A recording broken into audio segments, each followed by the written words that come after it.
Good evening and welcome back to another episode of The Longing, where once again we're going to continue to read Moby Dick. So, let's get going.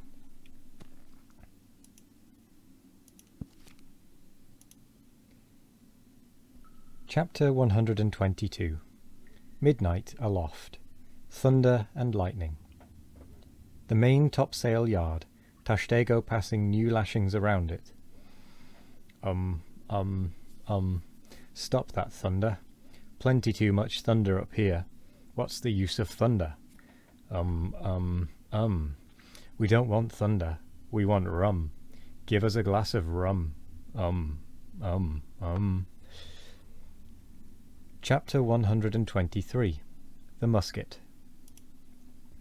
During the most violent shocks of the typhoon, the man at the Pequod's jawbone tiller had several times been reelingly hurled to the deck by its spasmodic motions, even though preventer tackles had been attached to it, for they were slack, because some play to the tiller was indispensable. In a severe gale like this, while the ship is but a tossed shuttlecock to the blast, it is by no means uncommon to see the needles in the compasses, at intervals, go round and round. It was thus with the Pequods. At almost every shock the helmsman had not failed to notice the whirling velocity with which they revolved upon the cards.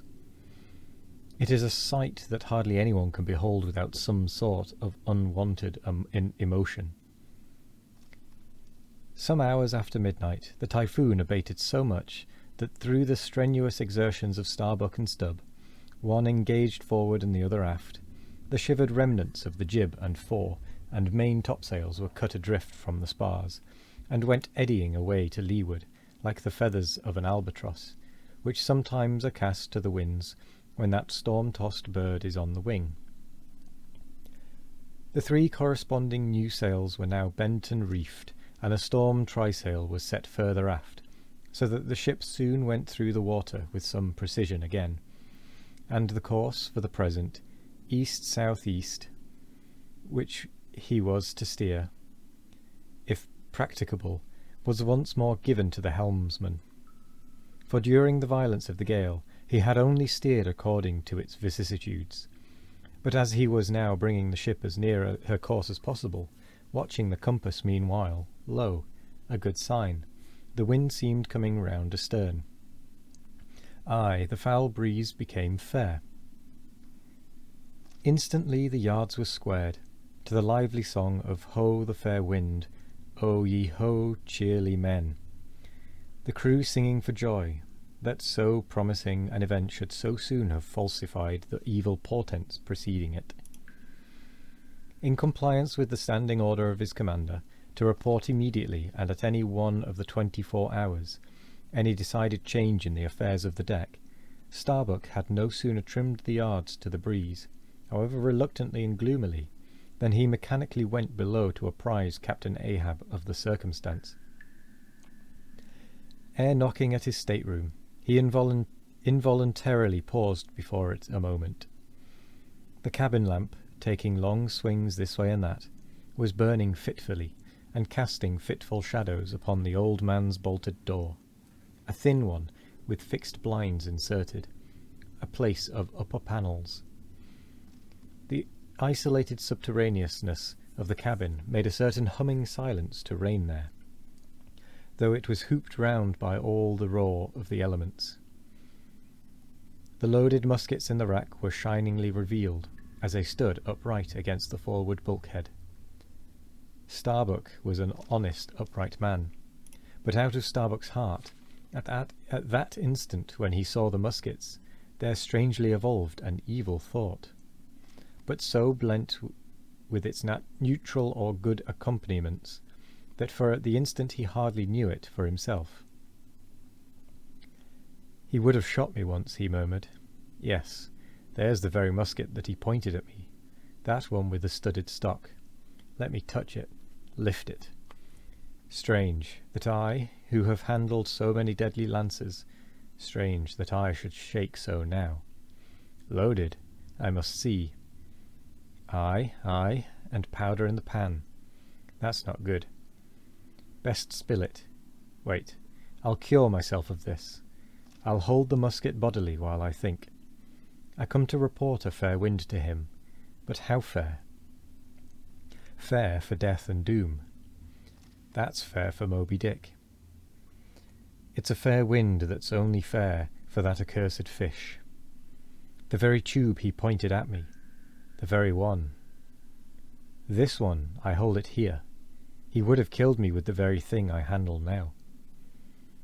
Ay, and he would fain kill all his crew.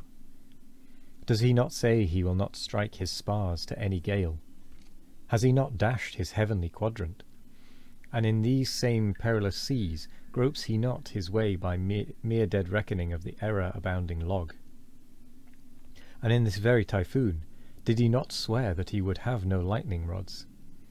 But shall this crazed old man be tamely suffered to drag a whole ship's company down to doom with him?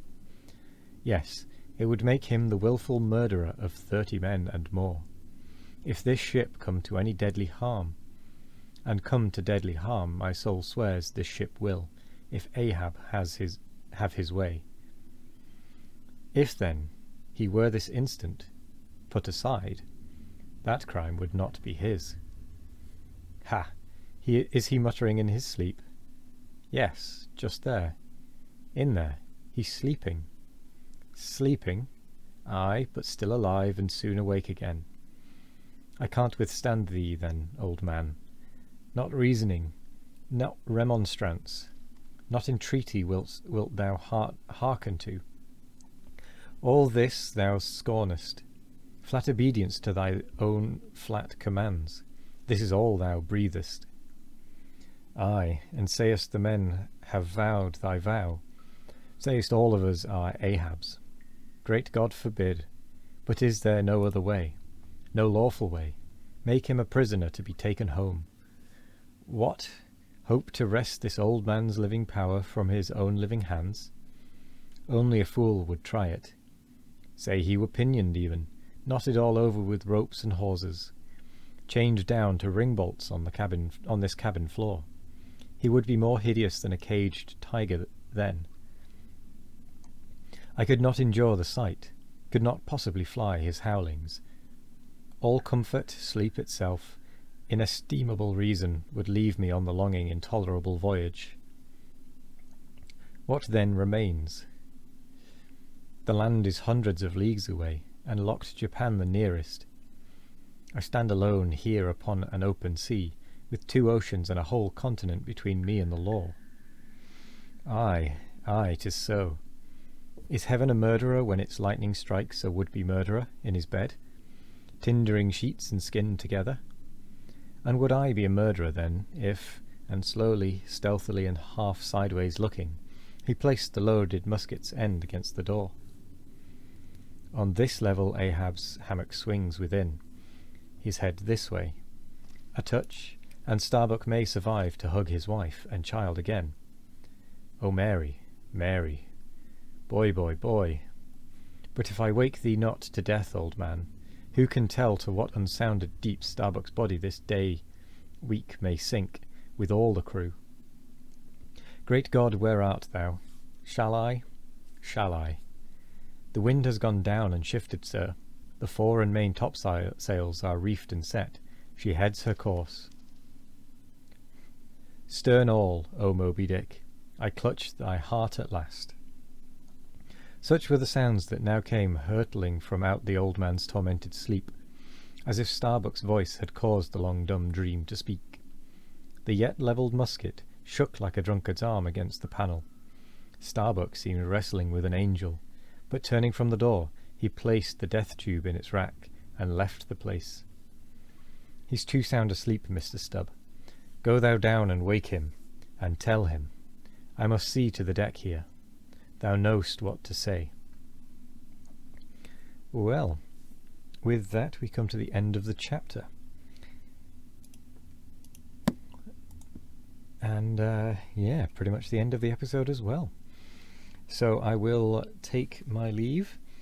I will say thank you very much for joining me today. I hope you all have a wonderful morning, evening, afternoon or night, no matter what time of day it is. I hope you all have a wonderful one of it. And as always, We will be back tomorrow with more of Belonging. Goodbye.